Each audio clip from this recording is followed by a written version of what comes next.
যখন দাম দেওয়ার প্রশ্নটা আসে তখন তো আসলে নারী পুরুষের এমনিতেই আমরা তফাৎ দেখতে পাই। আমি অনেক জায়গায় এই কথাটা বলেছি, এই কথার প্রতিবাদ করার জন্য অনেকে দাঁড়িয়ে যাবে। আমার সামনে আমার বড় ভাই মাননীয় সাংসদ আব্দুল আলামিন আছেন, উনি ওনাকেই সামনে পেলাম তাই বলছে আর কোনো ভাইকে তেমন দেখতে পাচ্ছি না। ভাই দেখেন, এখানেও দেখেন নারীদের প্রোগ্রামে আপনাদের উপস্থিতি কত কম। যেটাই আমি মনে করি বাংলাদেশের নারীরা এখনো দ্বিতীয় শ্রেণীর নাগরিক। এই ধরনের নিজেদের অধিকার নিয়ে যেখানে লড়াই করতে হয়, নিজেদের অধিকার আদায় হয় না, নিজেদের জানমালের নিরাপত্তা নেই, সেখানেও জুলাইতে নারীরা মাঠে নেমেছিল শুধুমাত্র নিজেদের নাগরিক দায়িত্ব প্রমাণ করতে, শুধুমাত্র এটা দেখিয়ে দিতে তোমরা আমাদের প্রাপ্য দাও বা না দাও, আমরা আমাদের কর্তব্য করে যাব। আমি মনে করি বাংলাদেশের মতো একটি দেশ যেখানে নারীরা আর্থিক, সামাজিক, শারীরিক, রাজনৈতিক কোনো ধরনের কোনো অধিকার নিরাপদভাবে পালন করতে পারে না, নিরাপদভাবে আদায় করতে পারে না, যেখানে নারীরা নিজের পরিবারের মধ্যে নিজের বাড়িতে খুন হয়ে যায়, যেখানে শিশুরা নিরাপদ না, যেখানে মায়েরা নিরাপদ না, যেখানে 2.5 মাসের বাচ্চা থেকে 75 বছরের বৃদ্ধা নিরাপদ না, এরকম একটি দেশে দাঁড়িয়ে নিজেদের লাভের কথা চিন্তা না করে বৃহত্তর স্বার্থ মাথায় নিয়ে দেশ ও জাতির কথা চিন্তা করে জুলাইয়ে নারীরা নেমে এসে প্রমাণ করে দিয়েছিল যে তারা আসলে শুধুমাত্র অন্যদের সমকক্ষ বা সমান অধিকারের দাবিদারি না, তারা অনেকাংশে অন্যদের চাইতে অনেক বেশি এগোনো, অনেক বেশি দয়াশীল, অনেক বেশি মায়া রাখে দেশের প্রতি। আমি মনে করি সেই প্রত্যেকটি নারী তার দেশপ্রেমের যে প্রমাণ 2024-এর জুলাই দিয়ে গিয়েছে, সেই প্রমাণের দায়ভার আমরা এখানে যারা আছি আমাদের মিটিয়ে যেতে হবে আমাদের বাকি জীবনটা। আমি আসলে খুবই অসুস্থ, আমি কথা বলতে পারতেছিও না, ভালোভাবে বলতে চাচ্ছিলামও না, কিন্তু 14ই জুলাইয়ের এই সময়টায় আমাদের জন্য বিশেষ করে তখন ঢাকা বিশ্ববিদ্যালয়ের হলে থেকে আন্দোলন করছিল যে সমস্ত মেয়েরা, তাদের জন্য খুবই আবেগতাড়িত একটি মুহূর্ত। আমার এখনো স্পষ্ট মনে আছে যে একটানা বিক্ষোভ মিছিল করে করে বিশেষ করে ওই দিন আমাদের 14 তারিখে স্মারকলিপি জমা দেওয়ার কর্মসূচি ছিল। একটানা এতটা পথ হেঁটে এসে ওই দিন আসলে আর কোনো কিছু করার মতো শক্তি অবশিষ্ট ছিল না। আমাদের ঢাকা বিশ্ববিদ্যালয়ের টিএসসিতে অবস্থান করে ছোট থেকে বড় হয়েছে আমাদের সবার খুব প্রিয়, সবার খুব ভালোবাসার একটি কুকুর আছে, তার নাম হচ্ছে অভ্র। ও মোটামুটি একটা হাতির সাইজের। ওই দিন রাষ্ট্রপতির বাসা থেকে পুলিশ যেন ওর ওপরেও কোনো ধরনের কোনো আক্রমণ না করে, রাগ না দেখায়, ওকে আমি আর আশরেফা আমরা মোটামুটি কাঁধে করে নিয়ে আসছিলাম। এবং আমাদের আশঙ্কা যে খুব একটা ভুল ছিল না তার একটা ছোট্ট প্রমাণ আমরা পেয়ে যাই পরের দিন 15ই জুলাই, যেদিন ঢাকা বিশ্ববিদ্যালয়ের শিক্ষার্থীদের ওপর, বিশেষ করে নারী শিক্ষার্থীদের ওপরে আলাদা করে আক্রমণ করা হয়। আমাদেরকে লক্ষ্য করে যখন ছাত্রলীগ হামলা চালায়, আমরা তো তখন সবাই চারিদিকে বিচ্ছিন্ন হয়ে গিয়েছি, যে যার মতো অবস্থা। আমরা পরে আমাদের কলা ভবনের পাশ থেকে সরে গিয়ে ভিসি চত্বরে আবার একত্রিত হওয়ার চেষ্টা করি, সেখান থেকে তারা আমাদেরকে তাড়া করতে থাকে। 15ই জুলাইয়ের যত রক্তাক্ত ছবি সেগুলো ওই ভিসি চত্বরেরই। আপনারা 2 বছর পরে মনে আছে কিনা জানি না, কিন্তু আমি এখনো ভুলতে পারি না যে রোকেয়া চত্বর থেকে রোকেয়া হল থেকে ভিসি চত্বরের দিকে যাওয়ার রাস্তাটাতে এক জায়গাতে এত বেশি রক্ত জমা হয়েছিল যে রক্তে পা পিছলে পড়ে একজনের মাথা ফেটে গেছিল। সেই দিন আমিও আহত হয়েছিলাম। আমার অনেক সহযোদ্ধা আমার চাইতে আরও অনেক বেশি আহত ছিল। কিন্তু সেই দিনে আরও একটি ঘটনা ঘটেছিল, জসিমউদ্দিন হলের সামনে একটি কুকুরকেও মেরে ফেলেছিল ছাত্রলীগ। হাতের কাছে ছাত্রদেরকে পেটানোর জন্য না পেয়ে ওই কুকুরটার উপরে রাগ ছেড়েছিল। এই জুলাই আমাদেরকে দেখিয়ে গেছে যে মানুষ বা মানবেতর কোনো প্রাণী, প্রাণ বা প্রকৃতির কোনো অংশই স্বৈরাচারের কাছে বিন্দুমাত্র নিরাপত্তা পায় না। তাদের কাছে দেশের মাটির, এই মাটিতে বসবাসরত কোনো কিছুর কোনো দাম নেই।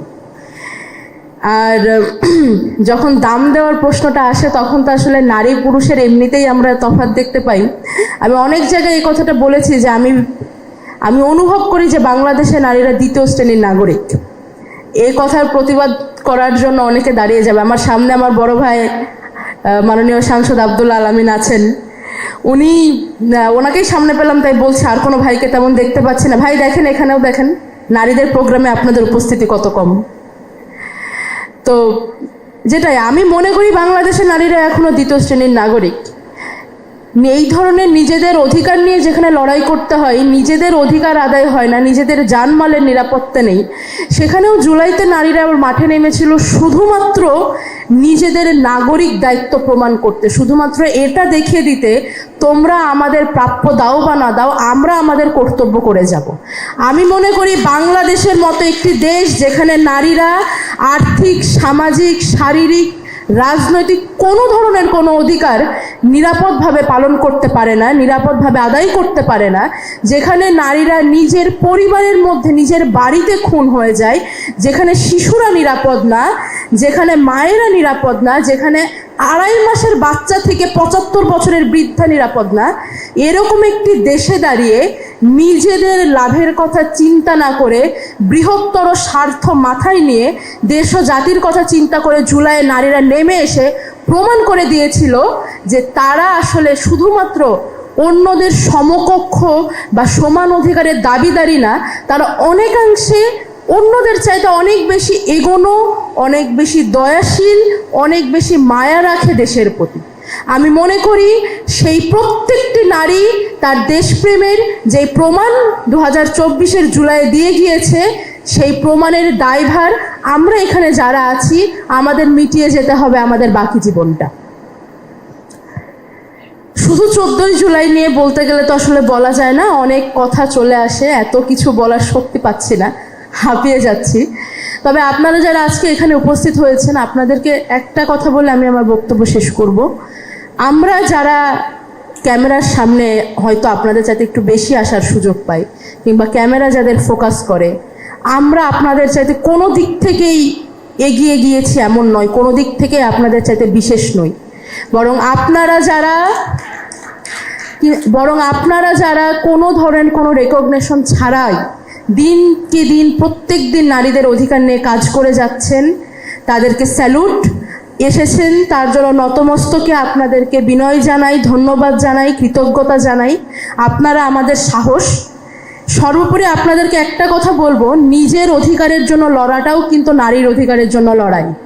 আপনারা প্রত্যেকে নিজের নিজের অধিকারটুকু আদায় করে নেন, আপনাদের দেখে একদিন আমরা শক্তি পাবো বাকি নারীদের নিয়ে কাজ করার জন্য। আপনাদের এখানে আসার জন্য আবারও ধন্যবাদ। সবাই ভালো থাকবেন, সুস্থ থাকবেন, শুভকামনা। জুলাইয়ের অভ্যুত্থানের নারীরা কোথায়, এই প্রশ্নটাই কিন্তু বলে দেয় যে জুলাই অভ্যুত্থানের নারীদের সঠিক মূল্যায়ন হয়েছে কি হয়নি। যদি নারীদের সঠিক মূল্যায়ন হতো তাহলে কিন্তু আমাদের এত ঘটা করে এরকম প্রোগ্রাম করতে হতো না। আর আরেকটা কথা বলতে চাই, জুলাইয়ের নারীদের অবদান সম্পর্কে আমরা সবাই জানি। আমরা মেয়েরা সবসময় মিছিলের সামনে থেকেছি। যখন মিছিল হতো আমরা সবসময় ছেলেদের, আমাদের ভাইদের মিছিলের সামনে থেকে তাদের রক্ষা কবচ হিসেবে কাজ করেছি। এমনকি যারা হয়তো আন্দোলনে সরাসরি রাজপথে আসতে পারেনি, তারা কিন্তু ঘরে বসেই আমাদেরকে সাহায্য করেছে। এমন অনেক আমাদের মা বোন রয়েছে যারা কিন্তু আন্দোলন অংশগ্রহণকারীদেরকে বিভিন্ন সময় খাবার, পানি সহ আশ্রয় দিয়েও সাহায্য করেছে। সুতরাং জুলাইয়ের নারীদের অবদান সম্পর্কে বর্ণনা করাও সময় নষ্টের মতোই আমি মনে করি। আর এখন আরেকটা কথা আমি বলতে চাই, জুলাই আন্দোলন পরবর্তী সময় আমরা দেখেছি যে আন্দোলনটাকে বেশ কিছুটা ঢাবি কেন্দ্রিক করা হয়েছে, যেটা আমার আগেও একজন আপু বলেছেন জগন্নাথের। তো আমি নিজেও এই বৈষম্যের শিকার। জুলাইয়ের 2 বছর হচ্ছে, আর জুলাই 15, 2024 আপনারা সবাই একটা ছবি দেখে থাকবেন, যেটা জুলাই অভ্যুত্থানের অন্যতম একটা ভাইরাল ছবি ছিল। যেই ছবিটা কিন্তু এই আন্দোলনের গতিটা বেগবান করতে অনেক গুরুত্বপূর্ণ ভূমিকা পালন করেছিল। এই ছবিটা, এই ছবির এই মেয়েটাই ছিলাম আমি। কিন্তু আপনাদের কাছে আমার প্রশ্ন, এই 2 বছরে কি আপনারা কেউ কখনো আমাকে ক্যামেরার সামনে দেখেছেন বা জুলাইয়ের কোনো প্রোগ্রামে দেখেছেন? দেখেননি। এর কারণ কি? কারণ আমি মনে করি, আমার পরিচয় বলতে যদি ভুলে গেছি, আমি লামিয়া রায়হান, আমি ইডেন কলেজের শিক্ষার্থী।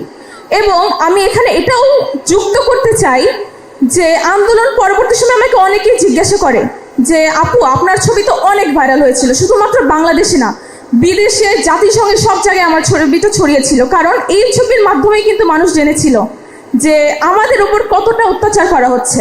তো এতটা গুরুত্বপূর্ণ একটা ছবির মেয়ে হয়ে আপনাকে কেউ চেনে না কেন, আপনি গ্যাজেটেড না কেন, এরকম বহু প্রশ্নের সম্মুখীন কিন্তু আমি হয়েছি। তো আমি এখানে এটাই বলতে চাই যে আমরা আন্দোলন পরবর্তী সময় দেখেছি যে ঢাকা ইউনিভার্সিটি থেকে যেসব শিক্ষার্থীরা আহত হয়েছে বা ভাইরাল হয়েছে তাদেরকে কিন্তু গুরুত্বটা বেশি দেওয়া হতো, অথচ ইডেন থেকে হাজার হাজার শিক্ষার্থী কিন্তু আন্দোলনে এসেছে, আমাদের কিন্তু কোনো পরিচয় নেই। এখানে আজকের প্রোগ্রামে দেখেন আমি ইডেন থেকে একা এসেছি, এখানে কি আর কোনো ইডেনের মেয়ে আছে? নাই। অথচ আপনারা দেখবেন 14 জুলাই রাতে যখন প্রধানমন্ত্রীর রাজাকার বক্তব্যের ভিত্তিতে রোকেয়া হল সহ ঢাকা ইউনিভার্সিটির সবগুলো হলের মেয়েরা বের হয়েছিল, সেই রাত্রে রাত 2টায় কিন্তু ইডেনের মেয়েরাও বের হয়েছিল।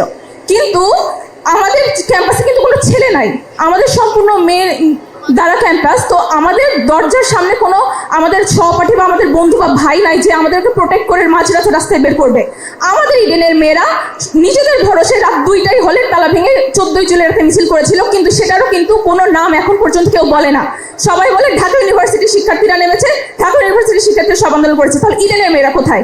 আমি মনে করে দিতে চাই 15 জুলাই যখন ছাত্রলীগের হামলা হলো বিসি চত্বরে, সেখানে ঢাকা ইউনিভার্সিটির যতগুলো শিক্ষার্থীর উপর হামলা করা হয়েছিল, ইডেন এবং ঢাকা কলেজে তার থেকেও বেশি শিক্ষার্থী কিন্তু আহত হয়েছিল, কিন্তু তাদের কোনো মূল্যায়ন এখন পর্যন্ত দেওয়া হয়নি।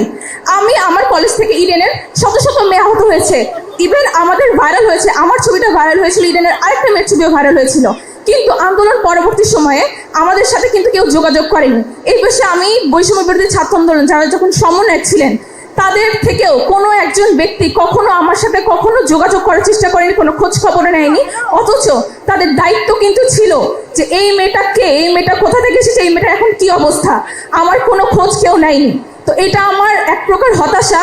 এখনকার আমি বর্তমান আমাদের যে নাহিদ ভাই, আসিফ ভাই তারা রয়েছেন এনসিপিতে, তারা এই 2 বছরের মধ্যে আমার এই প্রথম আমি কোনো জুলাইয়ের প্রোগ্রামে অ্যাটেন্ড করছি, জুলাইয়ের কোনো প্রোগ্রামে আমাকে ডাকা হয়েছে, অথচ আমি দেখতাম জুলাইয়ের প্রত্যেকটা প্রোগ্রামে প্রত্যেকটা সেমিনারে কিন্তু আমার ছবিটা সবসময় প্রথম দিকে থাকতো, অথচ আমাকে কিন্তু কখনো জানানো হতো না।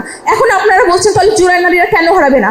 আমি ফ্রন্ট লাইনে থেকে আমার ছবি ভাইরাল হওয়ার পরেও যদি আমাকে খুঁজে না পাওয়া যায়, তাহলে সেই গ্রাম থেকে যেসব মেয়েরা আন্দোলনে করেছে তাদেরকে কিভাবে খুঁজে পাওয়া যাবে? তাহলে এই ক্ষেত্রে নিশ্চয়ই এখানে আমাদের যারা কর্তৃপক্ষ বা যারা এটার মেইন, তাদের অবশ্যই ব্যর্থতা রয়েছে। আপনারা যদি একটা আন্দোলনকে শুধুমাত্র মিডিয়া ফেস দ্বারা যাচাই করেন যে যাদের পলিটিক্যাল ব্যাকগ্রাউন্ড আছে, যাদের মিডিয়া ফেস ভ্যালু আছে, তাদেরকে আপনারা সবসময় লাইমলাইটে আনবেন, তাহলে আমরা কোথায় যাব? আমি নিতান্তই একটা সাধারণ পরিবারের মেয়ে, আমি বগুড়া শহর থেকে এসেছি, আমার কোনো পলিটিক্যাল ব্যাকগ্রাউন্ড নেই, আমার কোনো মিডিয়া পরিচিত নাই। আমি আন্দোলনেও এসেছিলাম শুধুমাত্র আমার নিজের প্রয়োজনে, দেশের প্রয়োজনে, একটা অন্যায়ের বিরুদ্ধে আওয়াজ তোলার জন্য। আন্দোলন শেষ, আমিও ঘরে ফিরে গিয়েছি, আমার অর্জনের খাতাও শূন্য, আমার ক্ষতির খাতাও শূন্য। কিন্তু আমি যখন দেখি যে সব প্রোগ্রামে আমার ছবি দেওয়া হয় কিন্তু আমাকে জানানো হয় না, আমাকে বলা হয় না, তখন সেক্ষেত্রে অবশ্যই আমার একটা খারাপ লাগার জায়গা থাকে। তো আমি শুধু আমার কথা না, সেই হাজার হাজার শিক্ষার্থীর কথা বলতে চাই, আমি আমার ইডেনের মেয়েদের কথা বলতে চাই, আমি সারা বাংলাদেশের মেয়েদের কথা বলতে চাই যারা এসব অবহেলার শিকার হচ্ছে, যাদেরকে কোনো মূল্যায়ন করা হচ্ছে না। তো আমি আশা করব যে পরবর্তীতে জুলাইয়ের যতগুলো প্রোগ্রাম করা হবে আমাদের সকল মেয়েদের অংশগ্রহণ যেন নিশ্চিত করা হয়, এবং সরকারের কাছেও একটা দাবি থাকবে, যেহেতু জুলাইয়ের মাধ্যমেই কিন্তু আপনারা নির্বাচন করতে পেরেছেন, আপনারা ক্ষমতায় বসতে পেরেছেন, তো অবশ্যই আমরা জুলাই সনদের বাস্তবায়ন চাই। এই বলে আমি আমার বক্তব্য শেষ করছি। ধন্যবাদ।